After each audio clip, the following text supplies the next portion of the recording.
PN Kayu Agung turun ke lokasi sengketa lahan di Desa Tanjung Temiang, Ogan Ilir.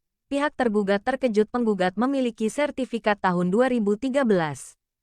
Kabupaten Ogan Ilir, Sumsel 1 Suaratif Video melaporkan, sengketa lahan melibatkan paman dan keponakan terjadi di Ogan Ilir, tepatnya Desa Tanjung Temiang, Kecamatan Tanjung Raja.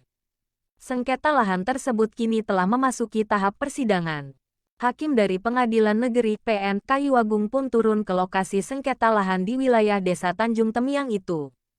Pihak penggugat atas nama Sari Puspita menyebut pihak tergugat yang bernama Abdul Muiz diduga telah melawan hukum dengan menduduki lahan miliknya. Pemeriksaan di lokasi objek sengketa oleh Hakim PN merupakan tindak lanjut tuntutan kami. Bahwa kami dari pihak penggugat menyatakan ada perbuatan melawan hukum, kata Abdul Jafar, kuasa hukum dari penggugat, Jumat tanggal 13 Oktober tahun 2023. Dijelaskan Jafar, kliennya memiliki lahan seluas 2,4 hektare. Namun sebagian lahan tersebut berdiri bangunan rumah milik tergugat. Lahan milik orang tua Sari tersebut diketahui telah bersertifikat sejak 2013 lalu dan diklaim memiliki kekuatan hukum. Di atas tanah yang kami klaim ini adalah tanah bersertifikat atas nama Aspani orang tua klien. Kemudian tergugat menduduki lahan, padahal sudah jelas tanah milik klien kami, jelas Jafar. Mengenai alat bukti lain yang menguatkan hak kepemilikan lahan tersebut, Jafar menyebut pihaknya akan membuktikan di pengadilan. Pengecekan patok dan luas lahan oleh Hakim PN, disebut Jafar sebagai kesempatan baik bagi kliennya. Kita akan berargumen di pengadilan. Nanti pengadilanlah yang menilai dan kami selaku penggugat memiliki dasar yang menurut kami legal, tegas Jafar. Sementara tergugat Abdul Muiz melalui kuasa hukumnya mengaku memiliki lahan seluas 5.824 meter persegi yang berada dalam area lahan milik Sari Puspita. Itu tanah milik klien kami.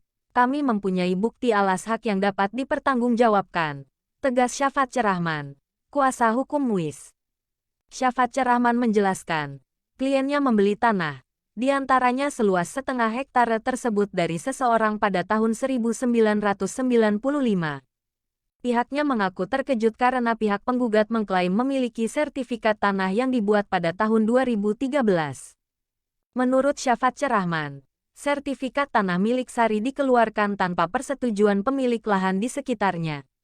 Kami melihat pihak penggugat memiliki sertifikat yang boleh dikatakan proses pembuatannya itu tidak melibatkan para pemilik lahan di sekitarnya, ungkap Syafatur Rahman. Dia menambahkan, sebagai contoh, ada namanya Pak Sulaiman salah seorang pemilik lahan dekat lahan yang diklaim penggugat. Pada saat pembuatan sertifikat di tahun 2013 itu, tidak melibatkan Pak Sulaiman, imbuhnya. Pihak tergugat pun mempertanyakan dasar penentuan batas lahan yang diklaim oleh pihak penggugat. Yang ditonjolkan hanya sertifikat yang dipertanyakan itu. Sementara hak milik tanah tidak ditonjolkan didapat dari mana, kata Syafatsyah Rahman. Masih katanya, dari pemeriksaan ini terlihat bahwa pihak penggugat tidak bisa menunjukkan batas-batas yang ia klaim hak miliknya. Dia hanya menunjukkan patok tanah saja. Untuk luasnya sendiri dia pun tidak tahu. Jadi, hak milik yang diklaimnya itu patut untuk dipertanyakan, tandasnya. Hakim Pengadilan Negeri Kayu Agung, Dani mengatakan bahwa klaim kepemilikan lahan oleh kedua belah pihak dapat dibuktikan di persidangan. Kami hari ini hanya mencatat batas dan luas lahan, serta pihak mana saja yang mengklaim lahan tersebut, tungkasnya. Demikian kabar laporan jurnalis Ogan Ilir Sumsel Indonesia.